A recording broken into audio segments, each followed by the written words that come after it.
Okay, we have here today another really interesting integral from the UNSW Integration Bee 2023. This was semifinal problem 1-3. We have this integral of x times this embedded square root, cube root, fourth root thing dx.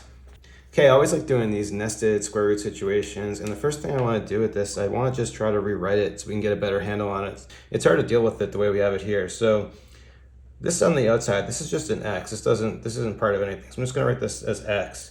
I'm just going to write it with the one exponent so we can keep track of that. We can actually just write this as an x to the 1/2, and that's not too complicated either. Now for this term, for this x right here, it's actually under the cube root and under the square root. So I can actually write this as x to the 1/6, or I'm going to break it up and write it as x to the 1/2 times x to the 1/3. And then continuing on to this one, we can do the same kind of thing and write this as x to the 1/2 times x to the 1/3 times x to the 1/4. And of course, this is going on forever, so I can't write forever, but I can write a few of these. Now for me, it's actually really helpful to write it this way, because when I do it this way, I can see that now this is just like multiplication. We get the same base, everything's x, so it's not that complicated. So that when we rewrite this, if we were just multiply this out, even though I know we can't really multiply out an infinite number of things, but what we're gonna be doing is we're just gonna be adding exponents. And so we're gonna have x to some exponent that we don't know yet, dx. And now the good news about this is if we can just find what this exponent is, then it's just power rule. We don't know what this is going to add up to, but when we get it, power rule.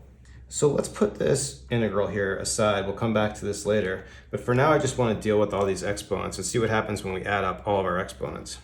Okay, so now just focusing on the exponents. When we multiply it out and we start adding all the exponents together, we're going to have this series. At first, I thought maybe this could be a geometric series for a minute, but then if you notice, if you think about it, for a geometric series, we need to be multiplying the same, like R value to get from one term to the other. Well, here we're multiplying by 1/3 to go from here to here, but then here we're multiplying by 1/4 and then 1/5. So this is actually not a geometric series, so I'm going to get rid of this. So what I want to do instead is rewrite this, just noticing I can write this as 1 over 1 factorial if I want, and then I can write this as 1 over 2 factorial and 1 over 3 factorial, on and on forever. And then at this point, hopefully this is looking familiar, because this is kind of similar to the power series for e to the x. So here we have the power series for e to the x, and just notice, of course, the similarity with the factorials in the denominator. All we need to do to get this to match up even more closely, we get these x's here, but all I need to do is if I just write this as e to the 1, and then we rewrite this and all these x's become 1s, then it's getting really similar, because then we just have this kind of configuration here.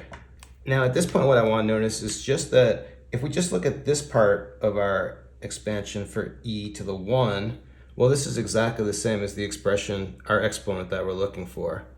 So all I need to do to get this to be exact, we have this extra 1 hanging out here. Well, I can just subtract a 1 and then subtract a 1 here.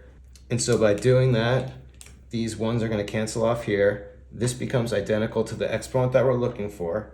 And so we're saying our exponent is just going to be equal to this value over here, just e minus 1. So what I'm going to do is I'm just going to take this e minus 1 and put it into this circle. This is the exponent that we were looking for. So we'll bring this back over here. We integrate with the power rule and finish it off. Okay, now we've established our exponent is e minus 1. And even though that's kind of an unusual exponent, we're not too familiar with that, but this is actually just power rule. That's just a number. And so we can just use power rule on that, add 1 to e to the minus 1, and we're going to just get x to the e, divide by the e, and then all we need to do, add a plus c, and that's it. Okay, really fun problem today. We'll stop it there. Thanks everyone for watching. Have a great day.